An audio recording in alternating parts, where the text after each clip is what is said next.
हमारे साथ बात करने के लिए समाजवादी पार्टी के कद्दावर नेता पवन पांडे जी मौजूद हैं। पवन पांडे जी, जिस तरह से पार्लियामेंट नहीं चल पा रही है, सत्ता पक्ष कह रहा है विपक्ष नहीं चलने दे रहा है और विपक्ष कह रहा है सत्ता पक्ष नहीं चलाने दे रहा है, क्या लग रहा है? सत्ता पक्ष विपक्ष के सवालों से भग रहा है, क्योंकि देश में पूरे हाहाकार मचा हुआ है। किसान परेशान है, नौजवान परेशान है। किसानों नौजवानों के मुद्दे को लेकर विपक्ष सवाल कर रहा है और सत्ता पक्ष जवाब दे पाने में असमर्थ है। किसान आज सड़कों पर है, नौजवान के हाथ में कटोरा है। पूरे देश की अर्थव्यवस्था दिन प्रतिदिन बिगड़ती जा रही है। ढेर सारे मुद्दे हैं। केवल झूठ बोलकर सत्ता हासिल करने वाले आज किसानों, नौजवानों, बेरोजगारों और विभिन्न मुद्दों पर जवाब नहीं दे पा रहे हैं। इसलिए सत्ता पक्ष निरंतर विपक्ष के सांसदों के बातों का जवाब न देना पड़े, प्रश्नों का जवाब न देना पड़े और जनता में वो सही जवाब दे नहीं पा रहे, इसलिए लगातार संसद से भग रहे हैं। धनखड़ जी ने सरकार से कहा कि किसानों से किया गया वादा शीघ्र पूरा किया जाए, लेकिन अभी तक सरकार उस पर काम नहीं कर रही। मैंने कहा ना, लगातार किसानों को ठगने का काम भाजपा की सरकार कर रही है। जब सरकार नहीं थी भारतीय जनता पार्टी की, तो ये किसान की आय दुगनी करने की बात करते थे, किसान को मजबूत करने की बात करते थे। और जब से भाजपा की सरकार बनी है केंद्र में, पिछले कई वर्षों से लगातार इनकी सरकार है, देश में भी प्रदेश में भी। आप बताइए, पहले खाद की बोरियां 50 किलो की होती थी, इन्होंने 45 की आज 40 कर दिया। लगातार महंगा होता जा रहा है। किसान खाद के लिए सड़कों पर संघर्ष कर रहा है, किसान के हाथ में कटोरा है। आप बताइए, एक किसान बताइए जिसकी आय दुगनी हो गई हो। किसान लगातार भुखमरी के कगार पर है, किसान आत्महत्या कर रहा है। समाजवादी पार्टी की सरकार थी, सिंचाई पूरी तरह माफ थी, आज वो भी व्यवस्था खत्म हो गई। तो किसान को ठगने, लूटने, छलने का काम लगातार भारतीय जनता पार्टी की सरकार कर रही है। कोई ऐसा तबका नहीं है जिसे लोग लूट ना रहे हों, जिसे ठग ना रहे हों। केवल जो इनके गुजराती उद्योगपति हैं वो केवल मोटे होते जा रहे हैं, बाकी किसान, आम आदमी, नौजवान, उसका पेट और पीठ दोनों चपक जा रहा है। तो आज हर तबका, हर वर्ग भारतीय जनता पार्टी की सरकार में परेशान है। जिस तरह से संभल में हिंसा हुई है, इसके लिए दोषी कौन है? भारतीय जनता पार्टी की सरकार दोषी है, इनकी कानून व्यवस्था इसकी दोषी है। भारतीय जनता पार्टी की सरकार हिटलर शाही करना चाहती है और उनकी कानून व्यवस्था बिल्कुल ध्वस्त है। उसी का परिणाम है कि इनका इकबाल नहीं है, कानून व्यवस्था सही नहीं है और इनके अधिकारियों की मनमर्जी का यह नतीजा है जो संभल की घटना हुई है।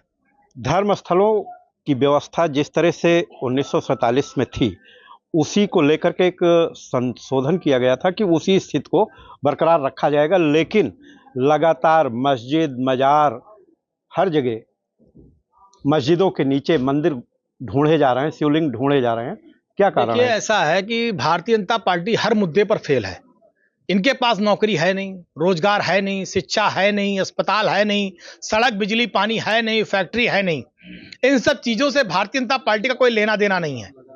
भारतीय जनता पार्टी केवल 2-3 उद्योगपति हैं, उनका विकास कैसे हो, उसी में परेशान रहती है। और दूसरी तरफ जनता के सवाल का जवाब दे नहीं सकते। विकास के मुद्दे पर फेल हैं, सड़क के मुद्दे पर फेल हैं, सिंचाई के मुद्दे पर फेल हैं, किसान के मुद्दे पर फेल हैं, अस्पतालों के मुद्दे पर फेल हैं।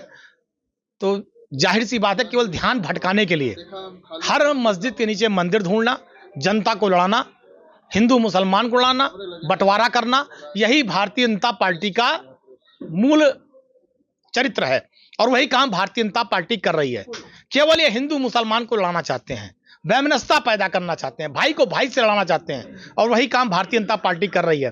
केवल सौहार्द बिगाड़ने का। आपके पुराने नेता जो अपना दल बना चुके हैं, स्वामी प्रसाद मौर्य, उन्होंने दावा किया है कि जिस तरह से संभल में या अजमेर शरीफ को लेकर के अटाला मस्जिद, तमाम मस्जिदों के नीचे मंदिर ढूंढे जा रहे हैं, अगर यही क्रम जारी रहा तो बौद्ध धर्म के लोग भी मंदिरों के नीचे बौद्ध स्तूप ढूंढेंगे और केदारनाथ तक को उन्होंने लपेटा है कि वहां भी बौद्ध के चिन्ह मिलेंगे मंदिर के नीचे।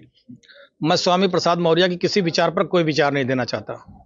आजम खान ने संभल हिंसा पे जिस तरह से समाजवादी पार्टी ने और इंडिया गठबंधन ने स्टैंड लिया है, उसको लेकर के एक जेल से चिट्ठी जारी की है, जिसमें उन्होंने कहा है कि रामपुर में जिस तरह से अत्याचार किया गया है उस पर भी अपना स्टैंड क्लियर करना चाहिए। देखिए, समाजवादी पार्टी का स्टैंड क्लियर है।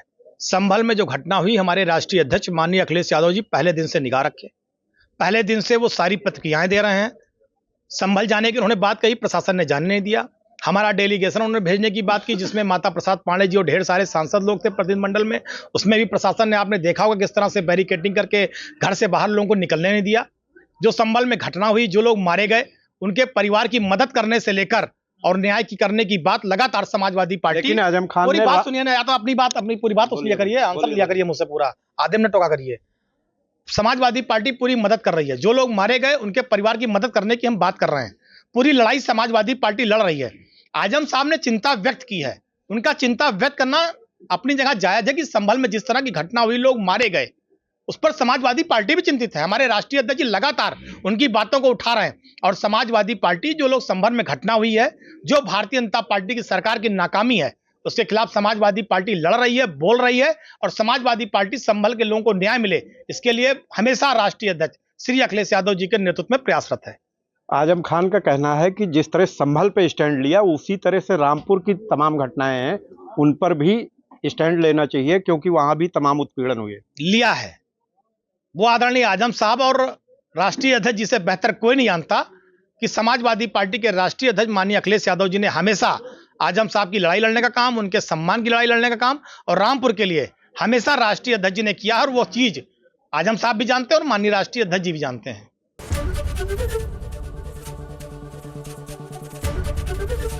एबीपी गंगा, खबर आपकी, जुबान आपकी।